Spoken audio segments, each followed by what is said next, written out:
The hope that departed the bustling port of Plymouth, England, on the 8th day of May in the year of our Lord 1587 was a tangible, breathing entity. It resided in the hearts and minds of 117 souls who crowded aboard 3 ships, the flagship Lion, the flyboat Courage, and the pinnace Dorothy. This was not a company of grizzled soldiers or avaricious adventurers seeking instant fortune. It was a community. It was comprised of families, men, women, and for the first time in such an enterprise, children. They were drawn from the middling classes of England, carpenters and farmers, a bricklayer and a blacksmith, and their wives. Their leader was John White, a gentleman artist of some repute, whose previous travels to the New World had gifted him not with riches, but with a portfolio of exquisite watercolors depicting the flora, fauna, and peoples of that strange land.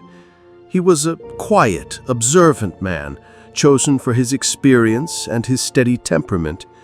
But his most profound personal investment in the voyage stood beside him on the deck, his daughter Eleanor and her husband Ananias Dare. Eleanor, her hands often resting on the swell of her belly, carried within her the future itself, a child who would be born into the promise of this new world. Their charter, granted by the Queen's favorite, Sir Walter Raleigh, was ambitious. They were to establish a permanent settlement, a city of Raleigh in the Chesapeake Bay. This location, further north than previous attempts, was chosen for its deep-water ports, fertile soil, and perceived easier relations with the native populations. It was to be a haven, a place where they could worship and live free from the religious strife and economic constraints of an England groaning under the weight of its own hierarchies. They carried with them the tools of civilization, plows and seeds for planting, tools for building, and a fervent belief in their right to tame this wilderness. The voyage itself was a trial by water and wind. The Atlantic, ever capricious, offered contrary gales that stretched the journey to an interminable length. Supplies began to dwindle. Tensions simmered aboard the cramped vessels, fueled by fear and uncertainty.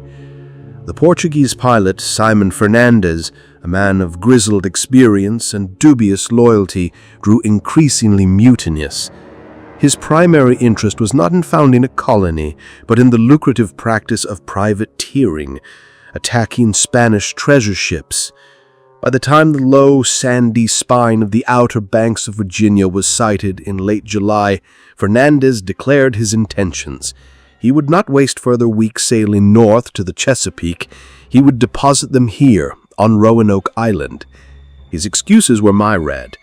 The season was late, the ships were damaged, the pinnace was unfit for further exploration. His true reason was greed. A Spanish flotilla was rumored to be sailing nearby, and he would not miss his chance for prize money. For John White and the colonists, this was a catastrophic betrayal. Roanoke Island was a place of ill omen.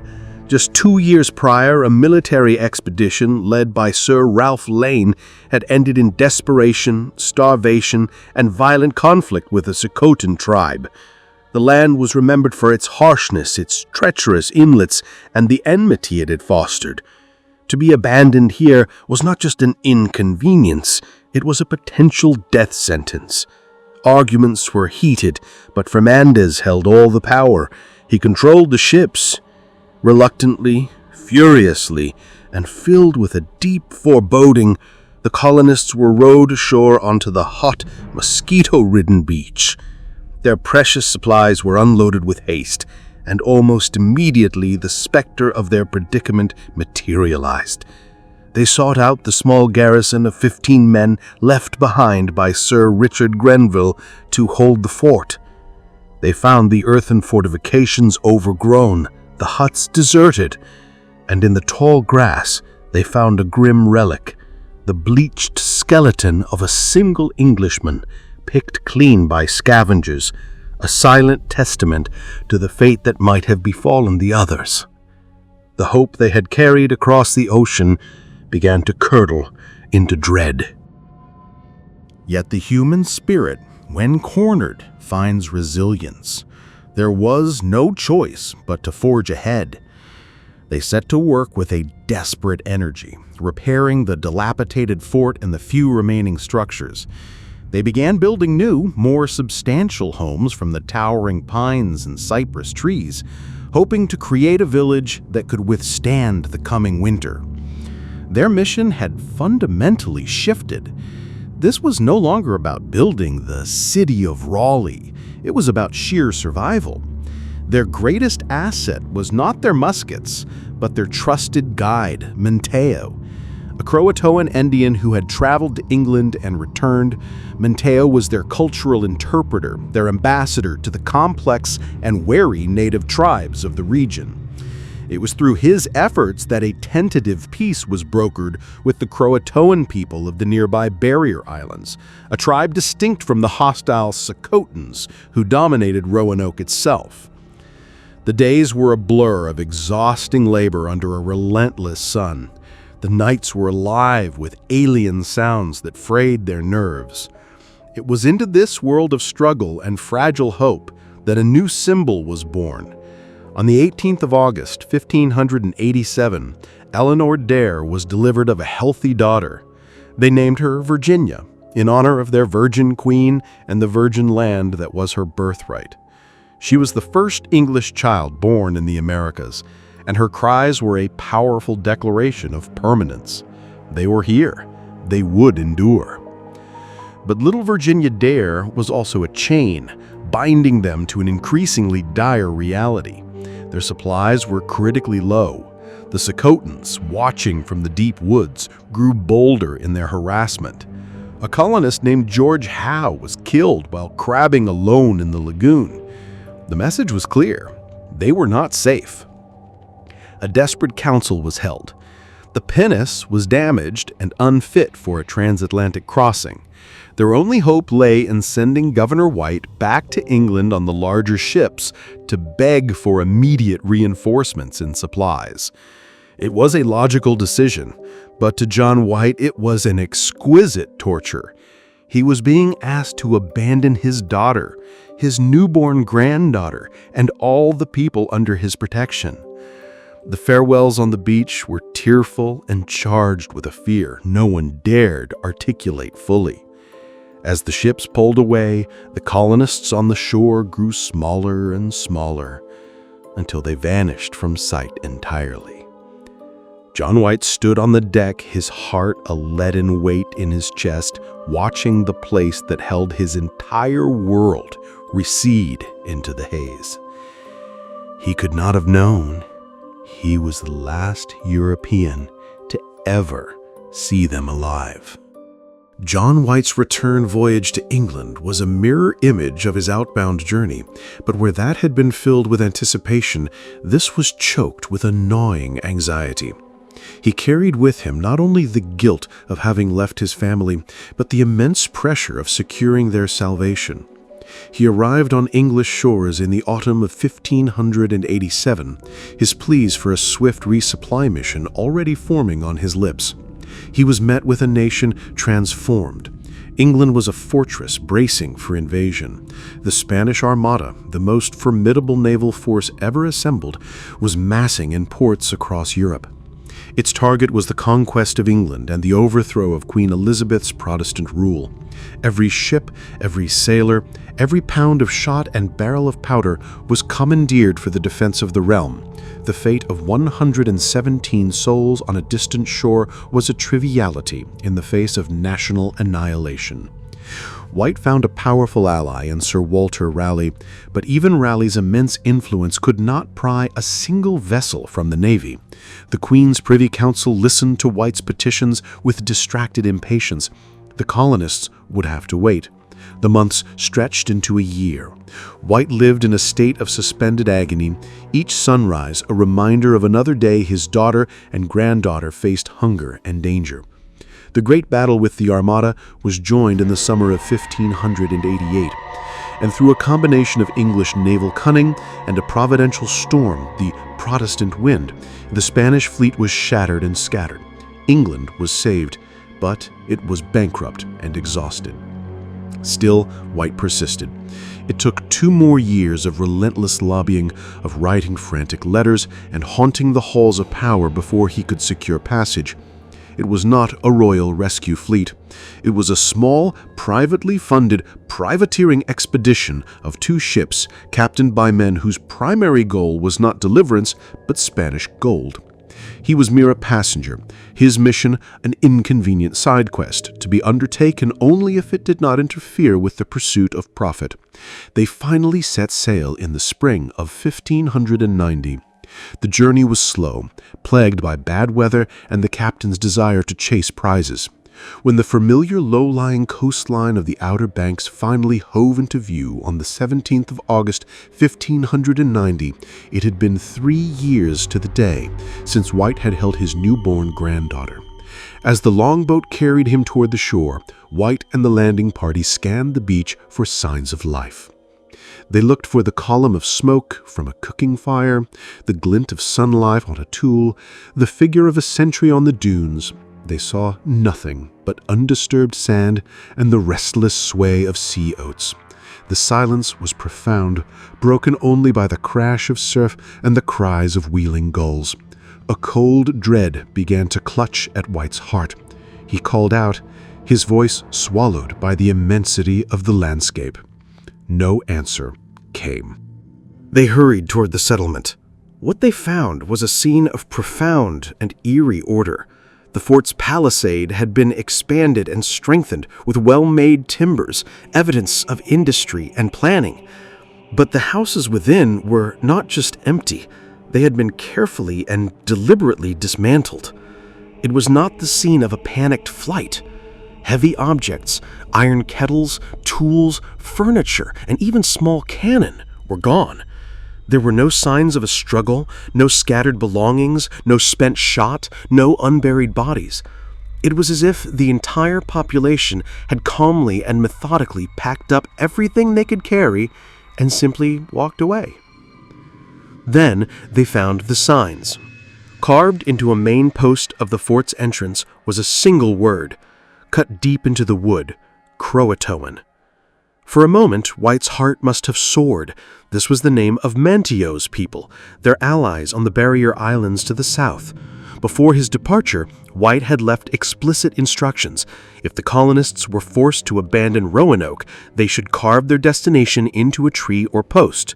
As a precaution against enemies, they were to include a Maltese cross beneath the word if they were leaving under duress. He scrutinized the post. There was no cross. The word stood alone, clear and unambiguous. It was not a cry for help. It was a forwarding address. Emboldened, they searched the tree line near the shore. On a tall, blazed cypress tree, they found another, more cryptic clue. The letters CRO had been carved into the bark. It seemed a truncated version of the same message, perhaps a signal for approaching ships. Every piece of evidence pointed south to the sandy islands of the CROATOAN. Their fate seemed solved. But the elements and human avarice conspired to seal the mystery. A massive storm was brewing to the south, a hurricane of terrific power. The privateer captains, their holds still empty of Spanish treasure, grew nervous. Anchoring off the treacherous Outer Banks in a storm was suicide. They insisted on leaving immediately to ride out the weather at sea and continue their hunt for prizes. White, a mere passenger with no authority, was powerless. He begged, he pleaded, he raged. He asked for just a few days to sail south to Hatteras Island, a journey of mere hours. His entreaties fell on deaf ears. The captains were resolved.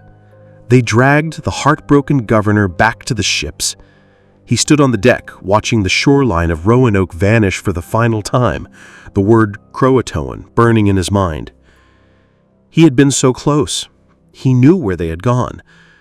But he was being torn away, ever denied a reunion.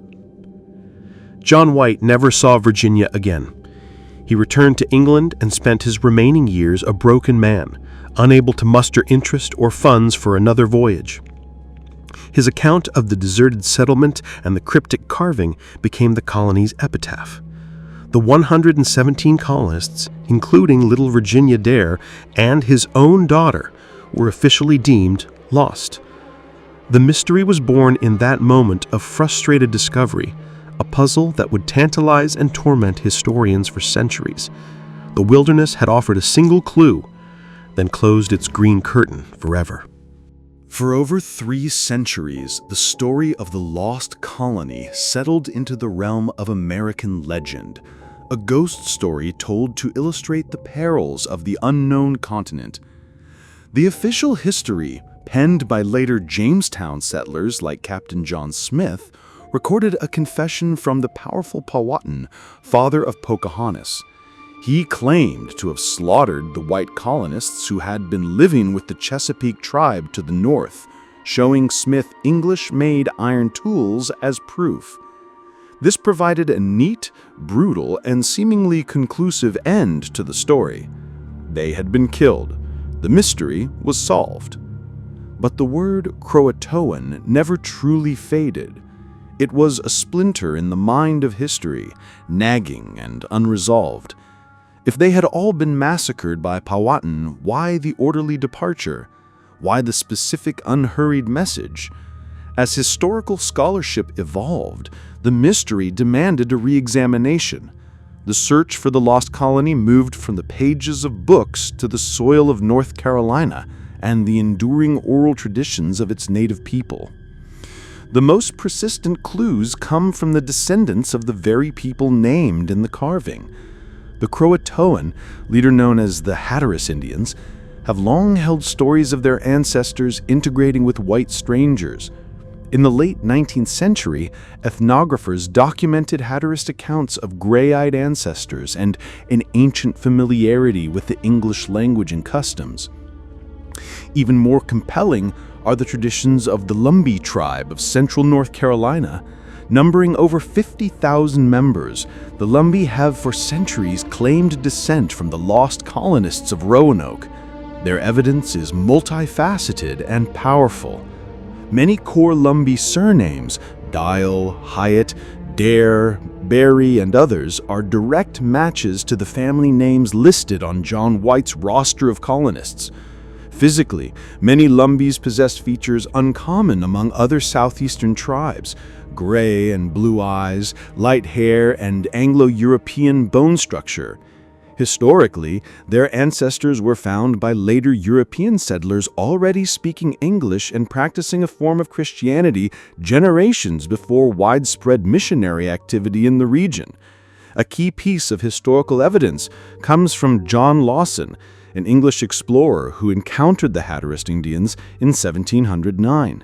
He wrote, "A further confirmation of this we have from the Hatteras Indians, who either then lived on Roanoke Island or much frequented it. These tell us that several of their ancestors were white people and could talk in a book as we do, the truth of which is confirmed by gray eyes being found frequently among these Indians and no others." The modern theory, therefore, is not one of simple annihilation, but of assimilation and diaspora. Facing starvation and constant threat on Roanoke, the colonists likely split into 2 groups. The majority, following the plan indicated by the carving, accepted Manteo's protection and traveled south to live with the CROATOAN on Hatteras Island. A smaller, more ambitious group may have attempted to fulfill the original charter and sail north to the Chesapeake Bay, where they were later killed by Powhatan's warriors, the story Smith recorded. The Hatteras group would have intermarried with the CROATOAN, their European lineage absorbed into the tribe. Over the subsequent century, as European diseases and encroachment decimated the coastal tribes, this mixed community likely migrated inland, up the rivers of North Carolina, eventually coalescing into the group known today as the Lumbee. 20th and 21st century archaeology has brought scientific rigor to the search. The CROATOAN clue has focused efforts on 2 areas, Hatteras Island itself and a location on the mainland known as Site X, near present-day Maryhill, North Carolina. This site was proposed based on a re-examination of John White's maps, which showed a hidden fort symbol under a patch of paper on the mainland. Excavations at Site X have yielded a small but tantalizing collection of Elizabethan-era artifacts, a fragment of a slate writing tablet of the exact type used by gentlemen like White, the wrought iron firing mechanism from a 16th century musket called a snuffance, and a gold signet ring. These are not common trade goods. They are personal possessions of the highest order, precisely the items the Lost Colony would have carried. On Hatteras Island, archaeologists have uncovered a contact period settlement site, revealing a fusion of English and Native American life. Findings include a copper ingot, a likely trade item, the handle of a late 16th century rapier, and a length of thin gold wire that was almost certainly intended for jewelry making. This is not the evidence of a trade post. It is the evidence of a commingled community of English objects being used, adapted, and valued within a Native American context. The most promising tool for a definitive answer now lies in the realm of genetics. The goal of the Lost Colony DNA project is to find and compare DNA from potential descendants on both sides of the Atlantic. This involves identifying living relatives in England of the Roanoke colonists through parish records, and then comparing their maternal line or mitochondrial DNA with that of members of the Lumbee and other southeastern tribes. It is a monumental task fraught with ethical complexities and the ravages of time, but it offers the first real chance to replace theory with scientific fact. The story of Roanoke is no longer merely a story of disappearance. It is a story of incredible adaptation and the blurring of cultural boundaries. It suggests that the first English attempt at a permanent settlement may not have ended in failure, but in transformation. The colonists, in their desperation, may have chosen to cease being English and instead become something new, the first to truly bridge the two worlds colliding on the American shore. The word CROATOAN was not a cryptic final message, it was a logical instruction, left by people who fully expected to be found. They were not lost, they were waiting to be rediscovered, not as skeletons in the ground, but as a living part of the American tapestry. Their story echoing in the features, the names, and the very blood of their descendants. The silence they left behind was not an emptiness, but a question that continues to compel us, a whisper from the founding moment of American history that we are only now learning to hear.